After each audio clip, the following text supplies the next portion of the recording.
As we look at the max Doppler this morning, still some more showers lining up to come in here. Still a wet Saturday morning. This weekend, newspaper, you don't want a newspaper to get wet. But in this case, we're talking about printing. The way they used to do things. It's a bygone era, a delicate craft, if you will. Antique printing and paper arts. Erin Myers is live at the 10th Annual Los Angeles Printers Fair. Good morning, Erin. Good morning. You guys are here at the International Printing Museum, and you are definitely right. This is like going back in time. They have so many unique printing presses and other items here that you can come and check out this weekend, and you get to participate too. So I'm going to bring in Mark, who's going to show us a replica of the Gutenberg press. So what do you have going on here, Mark? Well, good morning. This is a representation of Gutenberg's printing press of 1450.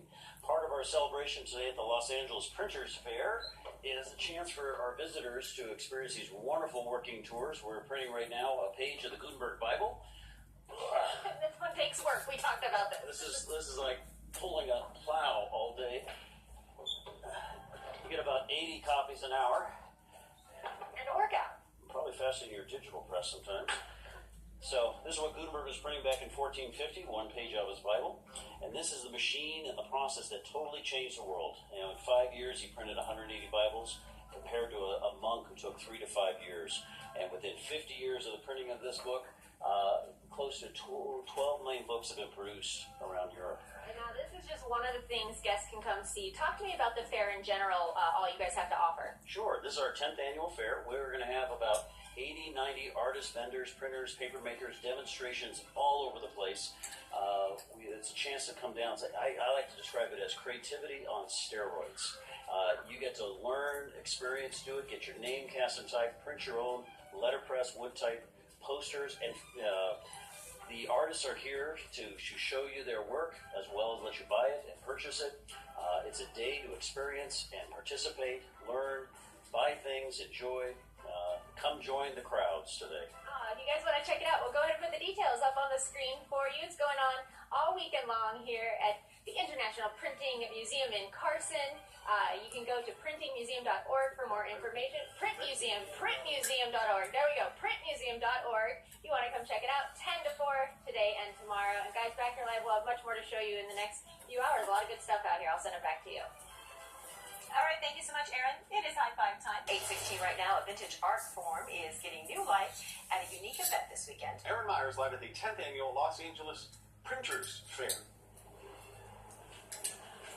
Hi, you guys. Good morning. We're here at the International Printing Museum, and you are going to get to go back in time. There are so many neat presses, antique presses, and one of the other things they're going to be having, just one of them, you're going to get to meet artists. This is Chris Britton, who is the itinerant printer. I got it. Now, first, Chris, tell us a little bit about what is the itinerant printer? What are you doing? So for the last 3 years, I've been traveling around the U.S. and Canada visiting different letterpress print shops, and the only thing I brought on the road was newspaper and ink, so I worked with what they have in their collections. To date, I've visited over 150 shops, I've traveled over 50,000 miles, and I've made over 20,000 prints on the road. And now this is a kind of, I'm looking at the title over there, The Modern Adventures on Tramping, or in Tramping. What is tramping? This is kind of bringing back history. It is. It's based on a historical notion of itinerant printers, and these guys that had a union card could travel anywhere in the U.S. and Canada, and they would work at different print shops. So what I did was re-envision that for modern times, and what I do now is a little bit more like a mid-level touring band.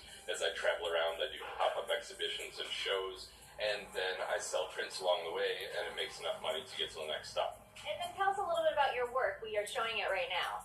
So I make poster-sized pieces that are 12 by 18, postcard-sized pieces that are 4 by 6, and the content's incredibly eclectic because what I have to work with in the shops, I never really know what's there, and it becomes an index of my time there as well as what they have in their collections. And you use so much color. What is kind of your vision with that? As soon as you walk in, you just see how bright and vibrant everything is. You know, it's a palette that I'm really familiar with, these fluorescent neon colors, and I've been using them for a long time. Originally, I thought when I went on the road, I would use different colors by region, but when I tried that, I just couldn't work with them, so I stuck with these fluorescents, and it's trying to, in some ways, modernize letterpress printing too, just by using a new palette. So I'm using all these antique machines and this antique process, but then bringing it into the future by using the color. How did you get into this? Because it's very unique. I actually came into letterpress printing as a writer, so I was a writer and a book artist, and I was always looking for ways to improve my own books. And I started out screen printing, then I moved on to letterpress printing. There's something really cool about building every letter and every word and every sentence. Thank you very much for talking to this morning. If you'd like to come out and meet Chris and talk about his work, they will be here. He will be here today and tomorrow here at the International Printing Museum. You can go to printmuseum.org for all the details, 10 to 4 Saturday and Sunday. All sorts of good stuff. Like I said, we'll be showing you that bad boy in the next hour. So hang on for that. We'll have much more for you guys. That bad boy. Okay, thank you so much, Erin. You know, our viewers are really showing us a lot of amazing pictures. We got something from her.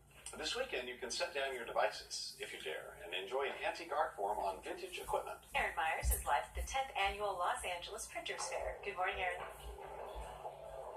Good morning, you guys. I am getting involved with this one. I want to show you.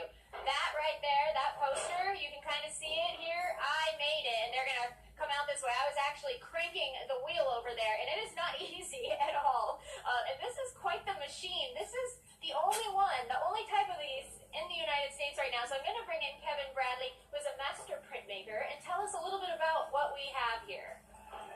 This has been recently acquired by the museum here, and it is the oldest working cylinder press, as we know, one of the maybe 2 or 3 in the whole world.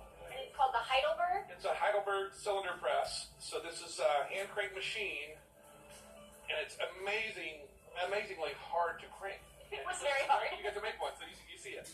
But if you can imagine, in 1905, once this thing is spinning, we're making maybe 10 prints a minute, and that was high production, right?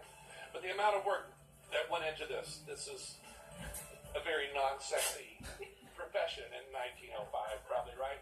Hey, but it's colorful and it's fun, and you're making your own stuff. And the beautiful type we're printing, it's all from the 1870s, right? 1860s was the heyday of it. We still carve wood blocks for the artwork. My friend Martin Rizzora carved the picture of the press, and I set the type for it. But we're learning so much, and this is such a fantastic beast. It's not, I didn't call it the beast. I called it the bad boy earlier, but it's both. The bad boy beast, if you'd like to come see it. It's going to come today when the power grid goes down. And we'll need this. And you will totally need this. So we'll put the details on the screen if you want to come meet the bad boy and maybe give it a crank, because it is not easy. International Printing Museum. And it'll be today and tomorrow, 10 to 4 here in Carson. You can go to printmuseum.org for all the details. And back here live, guys, we have more for you in the next hour. But this, I'm going to tell you right now, it is not easy to do. So props to everyone who has to turn that handle. I'll send it back to you, that crank.